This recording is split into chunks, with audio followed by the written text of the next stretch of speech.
Today's story comes from the book of 2 Kings, chapter 5, verses 1 through 27.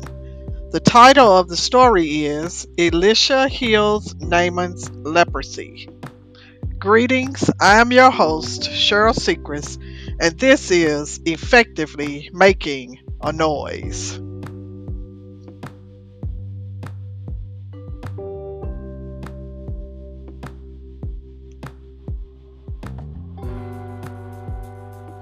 One of the most notable miracles performed by Elisha in the name and power of the God of Israel was the healing of Naaman the leper. Naaman was a distinguished soldier, commander of the army of Ben-Hadad, the king of Syria, whose capital was at Damascus. He was a great man in many ways, and was held in high favor by the king, because by his hand the Lord had granted victory to Syria. Naaman was a mighty man of valor, and valor means courage or bravery, but he was a leper. Sometime before this, a band of Syrians had gone out on a raid and had taken captive a little maid from the land of Israel, along with the other things which they stole from the Israelites. This little girl became a maidservant of Naaman's wife.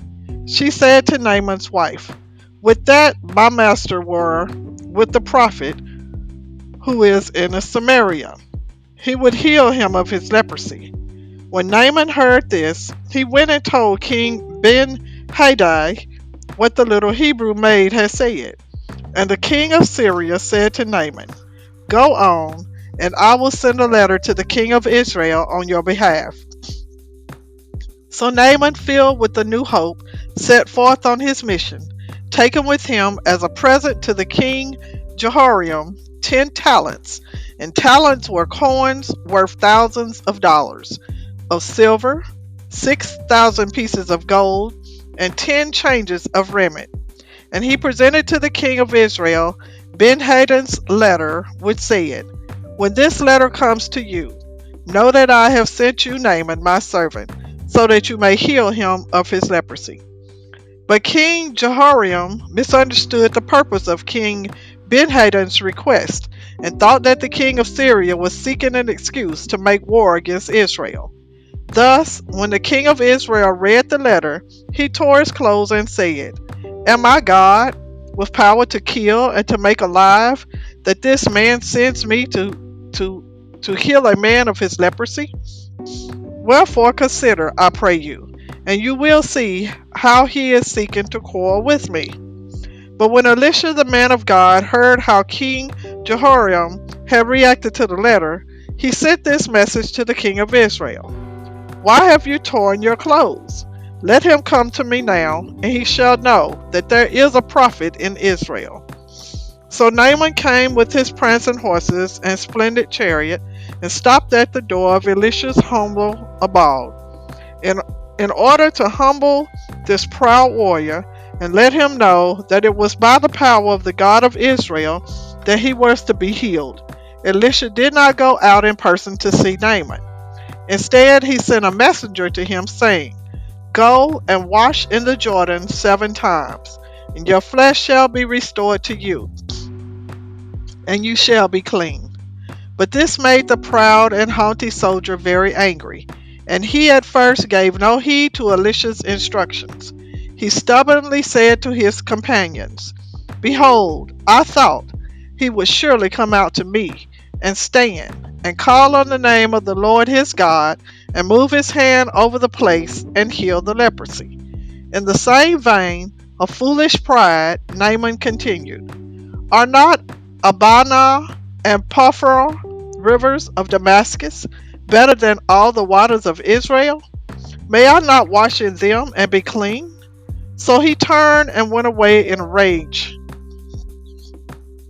But Naaman's servants, who were wiser than he, came up to him and said, "My father, if the prophet had bidden, and bidden mean commanded you, to do some great thing, would you not have done it? How much rather, then, should you do this simple thing that he asked you to do, when he said, 'Wash and be clean'? Clean means healthy, having no leprosy."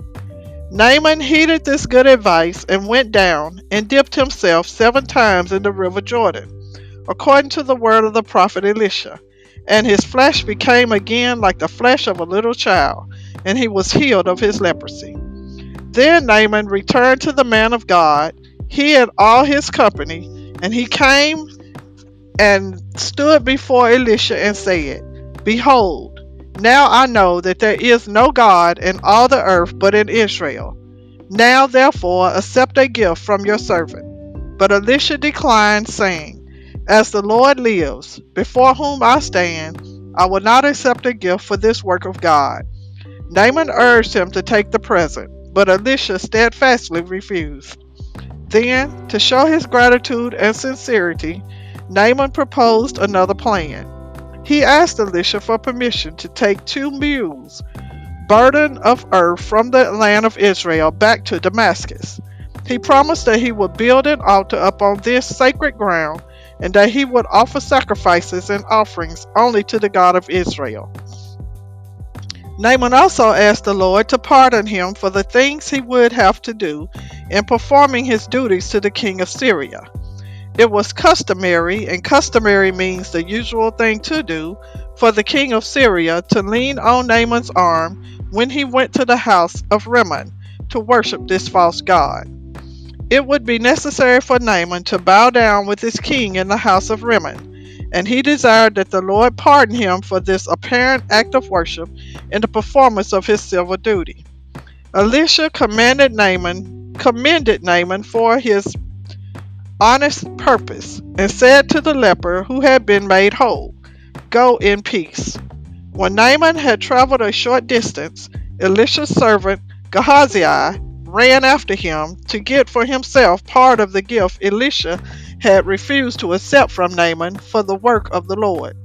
Gehazi pretended he had been sent to get a present for 2 visiting sons of the prophets, and Naaman graciously gave him more than he asked for. When Gehazi returned home, Elisha asked him where he had been.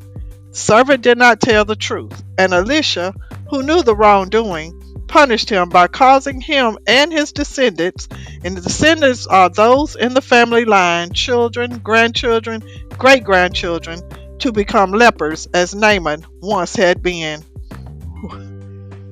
That is the end of our story today. Thank you for listening. Be blessed.